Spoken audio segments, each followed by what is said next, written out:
G'day, guys. Welcome to another episode of Covid Convos, where we have real conversations with real people about what well-being looks like in a pandemic. And we are well and truly into a pandemic now with everything that's been going on. Thrilled to have Kesh joining us very early in the morning. How are you, Kesh? Yeah, feeling nice and happy and well, man. Feeling lucky. Feeling very lucky to have you here at 7 a.m. Australian time. So thanks for joining us. And also thanks, we've got Dan Watson here from the UK, although he's an Aussie as well. Thanks for joining us, Dan. Thanks, Grigsy. Thanks, Kesh. Good to be here. Well, it's good to have you, mate. And we're really looking forward to finding out how things are going in the UK because we haven't heard anything about the UK thus far. So it'd be interesting to get an outsider's perspective from what you've been seeing. Firstly, how long have you actually been in the UK? Yep. So I got here around October. I come over, I graduated about halfway through last year as a teacher, and then just decided to come over. A few of my cousins had previously done a similar route, had graduated teaching and went to the UK to teach, and highly recommended it. So come over in October. And yeah, found a school pretty quickly and have been pretty much settled in, working full time from mid-October. So around 5-6 months now. So it's good. And that sounds like it's an ongoing situation. What's sort of your work? Has it changed at all, or what's the situation there, mate? Yeah, well, easiest way to put it, you'd say it's flipped on its head, really. I'm one of the lucky ones. So with schools at the moment, they're all shut down. They shut down around 3 weeks ago.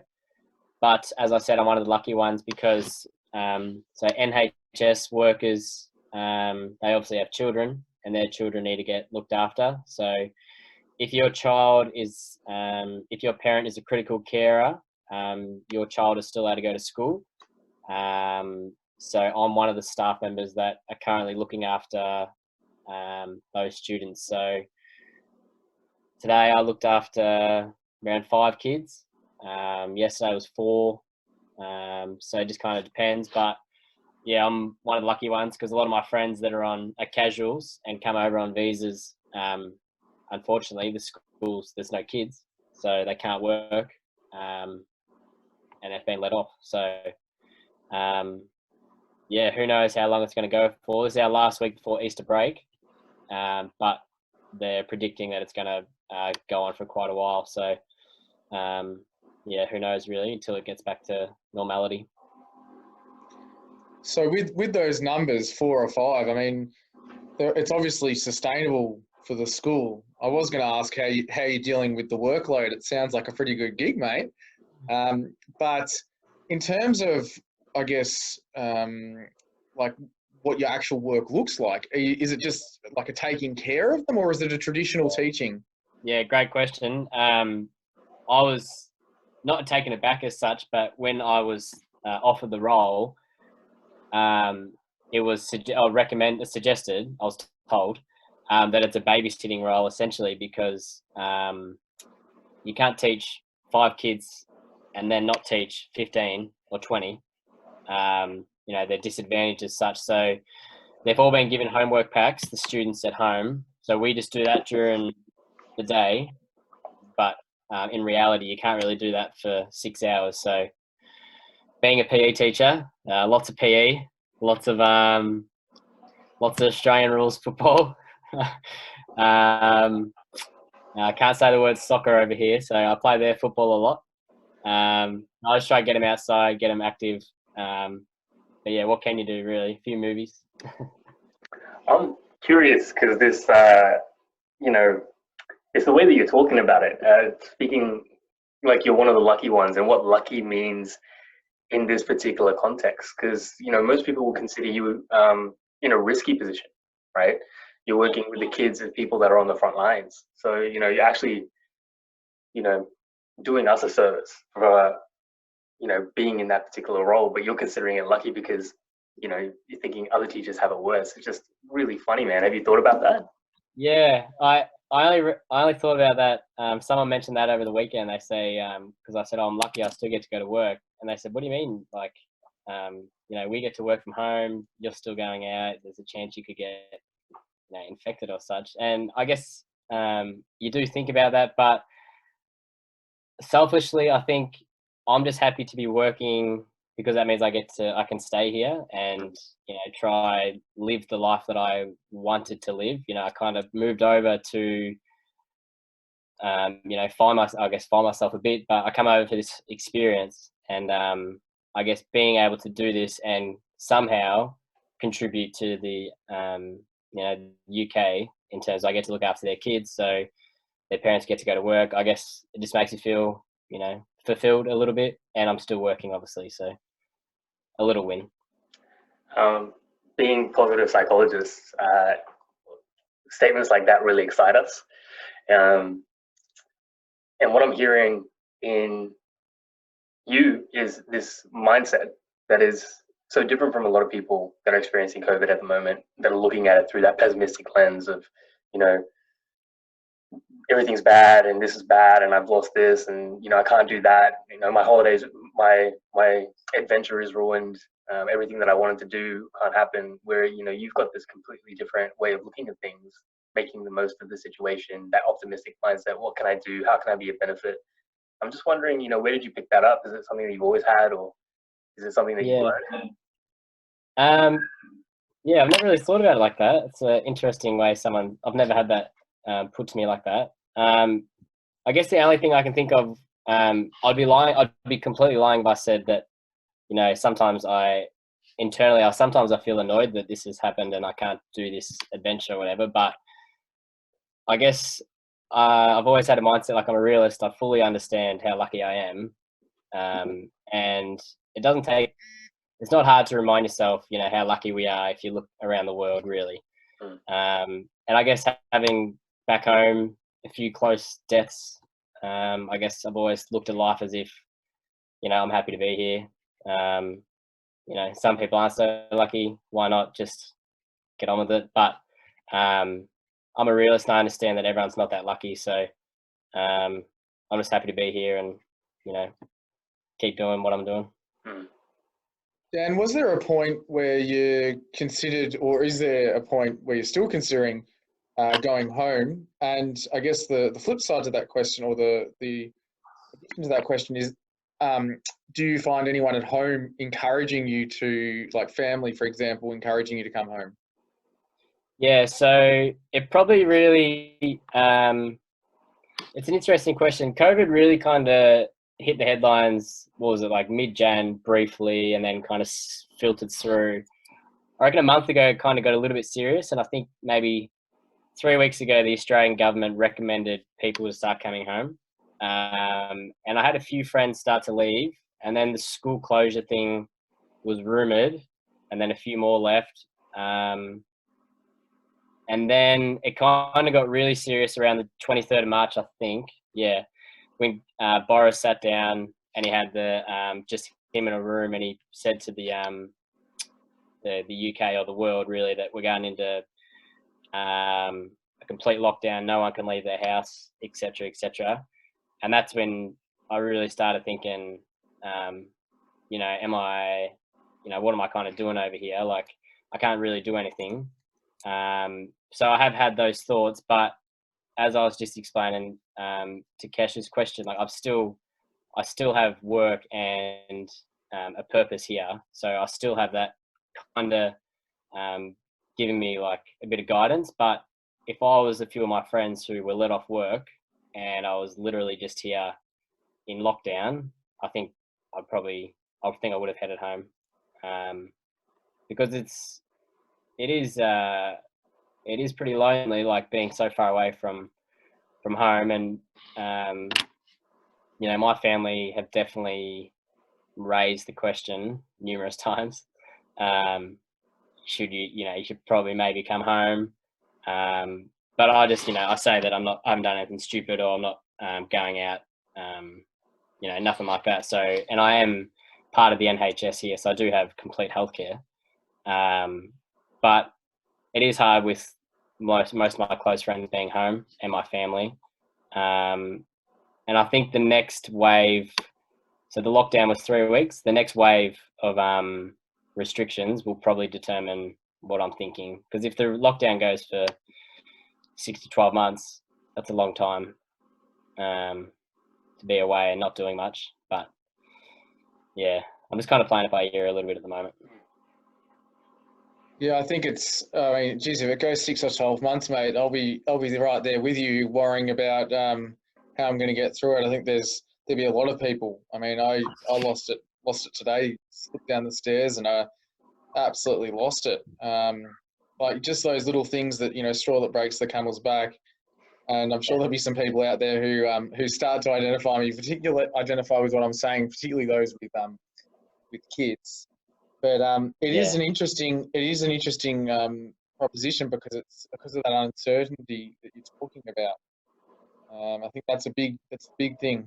So yeah, mate, I take my hat off to you that you're so that you really have got that attitude of staying there and contributing and really having a purpose. It's really impressive, especially for a young guy who's still super new in their teaching career. Kesh. I'm thinking, man, this is bringing me back to our friend from the Netherlands in China right now, Florina, and her sort of journey and experience, kind of going through that uncertainty, being in the Netherlands, and, as things unfolded, then choosing to come home.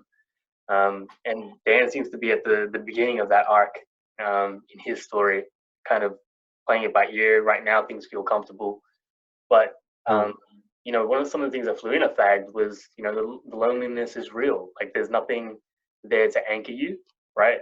She's talking about home, and home was where she had this particular painting. That was one of the things that helped ground her and give her roots and stability.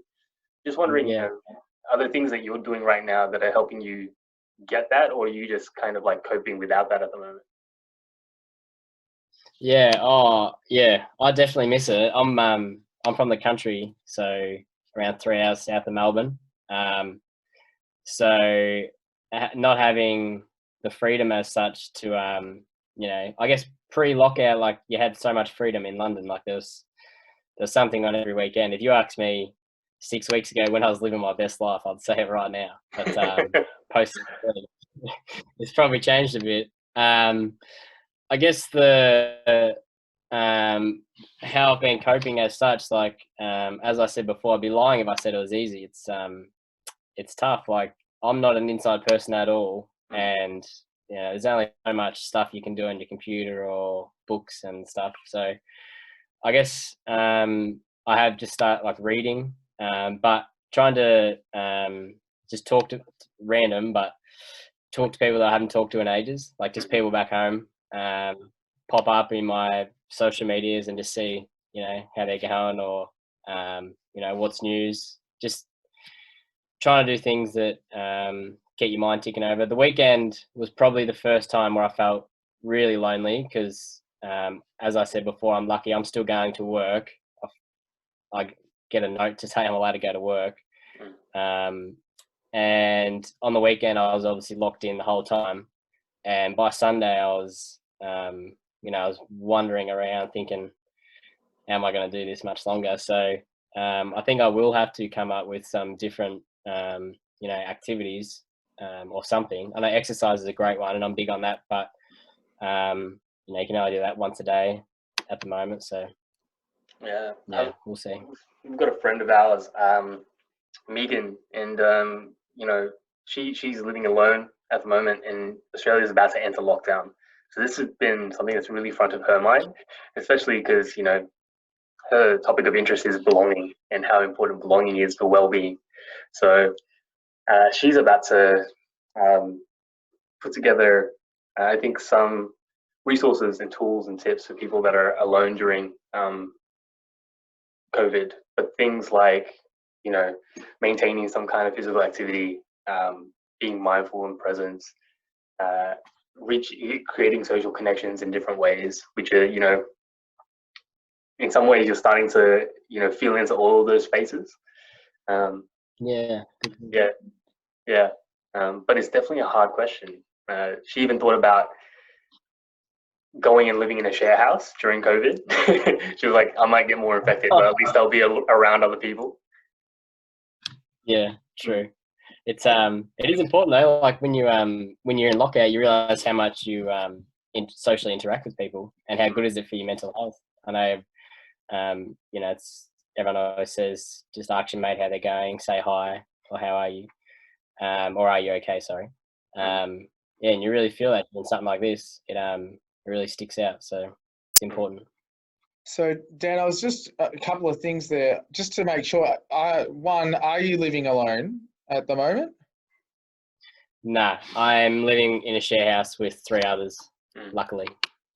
Okay, yeah. And the second question was, just regarding your commute to work. I know we're bouncing around a little bit here, but how do you get to work in the morning, and what sort of precautions do you take? How's that changed from a couple of weeks ago? The dream life you were talking about 6 weeks ago. Yeah. Well, it's all changed really. They have, so anyone that's been to London would understand the tube is no one really has cars. It's all tube. So they've I think they've eliminated maybe 40 to 50 tube stops, and instead of running every 2 to 3 minutes, the popular stops might only run every 10 to 15, and then the overground, instead of running 6 to 7 times, it only runs twice an hour now. So it used to take me around 60 minutes, a bit over 60 minutes to get to work, and now I'm still trying to figure out the best route to get to work, and it's taken around 90 minutes, 100 minutes roughly, just because they don't really match up, and it makes sense. Like the less there's no one working, so they don't need the trains and that.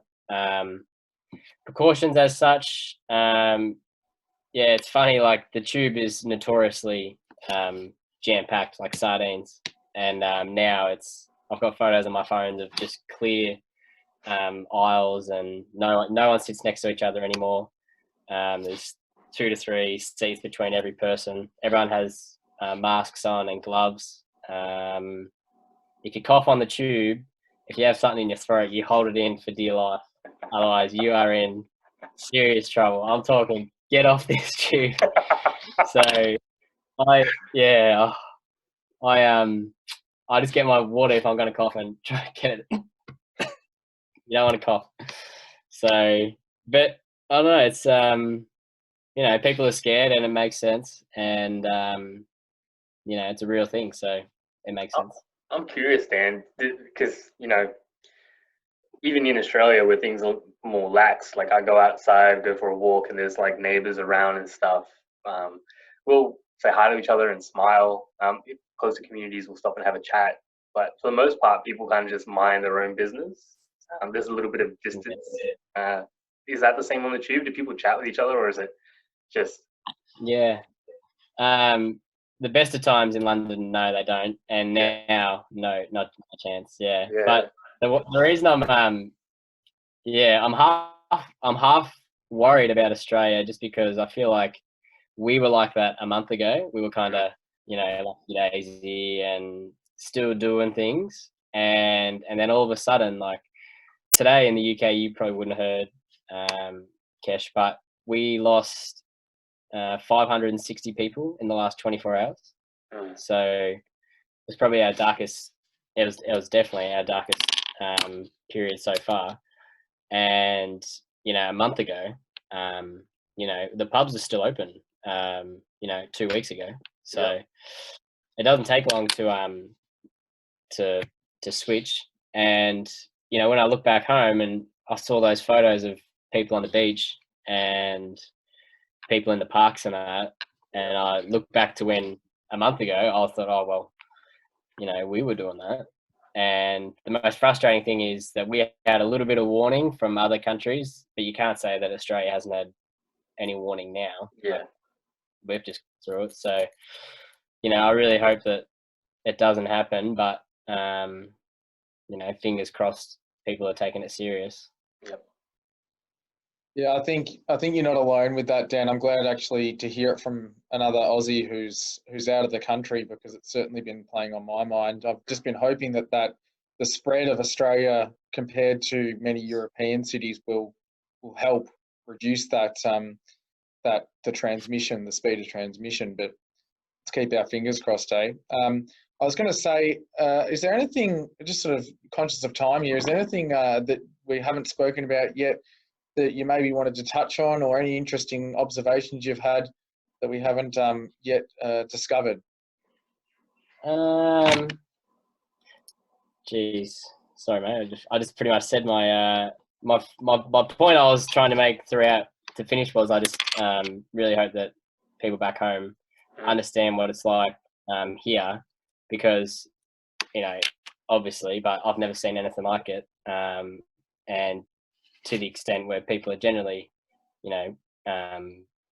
frightened and scared, and so they should be, because 500 people yesterday tragically died in 24 hours. So the only thing I really wanted to touch on was people back home, if you're listening, to just listen to the people that are telling us what to do, because they know more than us. So that's all we can do.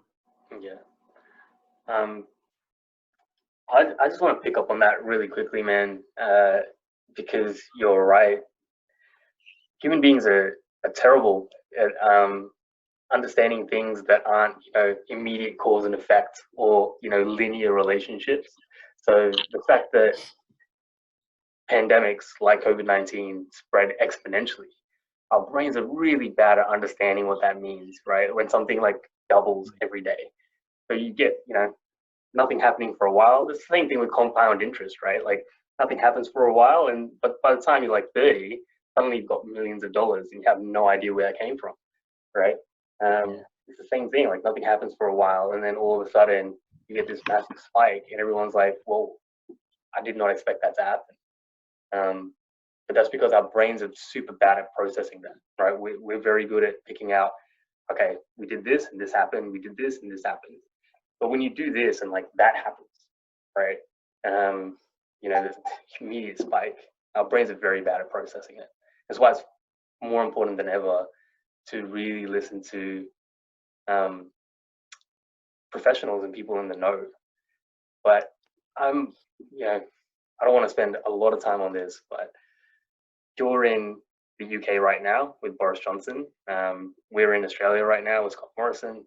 They want to make this a political thing, but the US with Trump.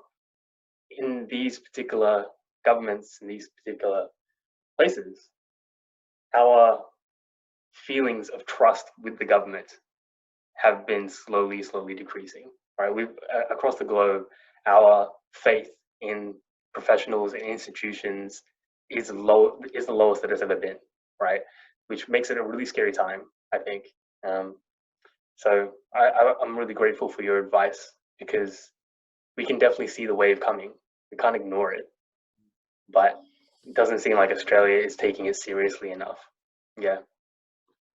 Yeah, I hope. I just, when I saw those photos of people at the beach, I cringed, and I made sure that I could tell in terms of my friends and family. I just relayed the message that I told you guys pretty much, that we just went through this. Trust me, it's coming. Hopefully, enough people listen, and it can flatten the curve. Well, Dan, thanks a lot for your time, mate. It's been an absolute pleasure having you, and hearing about what you're doing over there in the UK. It's really, I don't know, it's really added to my day, because firstly, it's great to hear from you, but secondly, it's been great to get to hear your story a little bit more, and basically what you've been doing for the last sort of 6 to 7 months. So thanks a lot for taking the time out, mate. Awesome. Thanks, Krigsy. Thanks, Kesh. Appreciate it. Well, guys, that's the end of another episode here. So it would be great if all those people who are watching, the huge crowd, we're getting overwhelmed with emails. So if you want to send us something, just be aware that it might be a couple of days before we get back to you. But if you could subscribe, like, or anything else, share us, that would be fantastic. And in the meantime, everyone stay healthy. world.